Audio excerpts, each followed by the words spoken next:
సరే, ఒక వీడియో చూపిస్తాను. వాళ్ళు చెప్పే కథలన్నిటికి కూడా సమాధానం కూడా చెప్తాను సార్.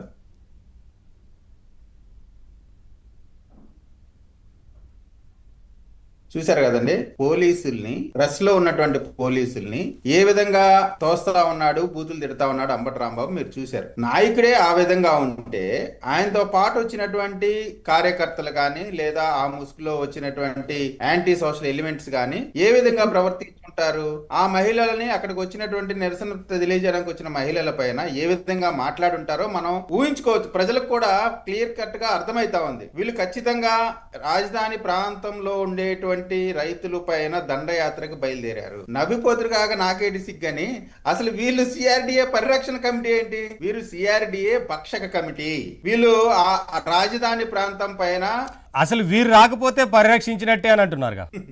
అదే సార్, అదే ఇప్పుడు ఆ రైతులు 5 సంవత్సరాల పాటు వాళ్ళు పడ్డటువంటి ఇబ్బందులు, వాళ్ళు పడ్డటువంటి కష్టాలు, వాళ్ళు అమరావతి జేఏసీకి సంబంధించిన సోదరుడు బసవయ్య గారు కూడా చాలా కీలకంగా వ్యవహరించారు. 5 సంవత్సరాలు కూడా అనునిత్యం కూడా పోరాటంలోనే ఉన్నారు. 5 సంవత్సరాల పాటు వీళ్ళు శిబిరం నడుపుతా ఉంటే వీళ్ళకి వ్యతిరేకంగా మంగళగిరి జనాల్ని పోగేసుకొచ్చి ఒక శిబిరం నడిపి ఈ మహిళలకి లేదా జేఏసీలకి వ్యతిరేకంగా వాళ్ళు అనేకమైనటువంటి కార్యక్రమాలు చేసి ఇబ్బంది పెట్టి దాడులు చేసి మహిళల్ని అందరినీ కూడా ఇబ్బంది పెట్టారు. అదే విధంగా అప్పుడున్నటువంటి జయదేవ్ గారు ఎంపీగా ఉన్నారు. ఆయన అయితే ఎంత దారుణంగా మ్యాన్ హ్యాండ్లింగ్ చేశారో ఆ రోజు వీడియోలు ఫోటోలతో సహా మన దగ్గర అవైలబిలిటీ ఉన్నాయి. సో ఇటువంటి భయంకరమైన పరిస్థితులు చేసి ఎవరైతే ఏ ప్రాంతాన్ని అయితే రాజధానిగా అభివృద్ధి చెందకూడదు, అది అభివృద్ధి చెందడం ద్వారా ఆంధ్రప్రదేశ్ అభివృద్ధి చెందిద్ది, ఆ అభివృద్ధి చెందడం వీరికి ఇష్టం లేదు కాబట్టి ఖచ్చితంగా ఇక్కడ అమరావతి ప్రాంతంలో ఎవరైతే ఇన్వెస్ట్మెంట్ పెడదామని చెప్పి ఇప్పుడు క్యూ కట్టి నడుస్తా ఉన్నారో, ఎన్ని లక్షల రూపాయలు ఇన్వెస్ట్మెంట్స్ వస్తా ఉన్నాయి. అనేకమంది కేంద్ర సంస్థలు,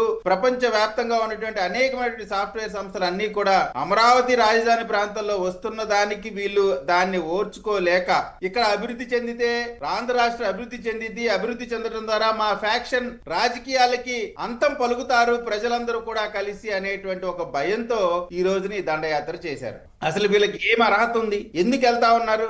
నిజంగా మీరు ఆ ప్రాంతంలో రైతులు మిమ్మల్ని ఆహ్వానిస్తే మీతో పాటు రైతులు లేరు కదా. ఎవరు ఉన్నారా మీతో పాటు రైతులు? ఎవరు లేరు. అంతా జరిగిన తర్వాత కేవలం ఒక ఇద్దరితో ముగ్గురితోనో ఒక ప్రెస్ మీట్ పెట్టించి వాళ్ళ మీడియాలో మాట్లాడించడం తప్ప మీతో పాటు ఉన్నటువంటి రైతులు ఎవరు? ప్రపంచంలోనే ఒక్క రక్తపు చుక్క పడకుండా, ఒక్క లాఠీ విరగకుండా 29,000 మంది రైతులు 33,000 ఎకరాలు ప్రభుత్వానికి ఇవ్వటం అనేది ఒక చరిత్ర.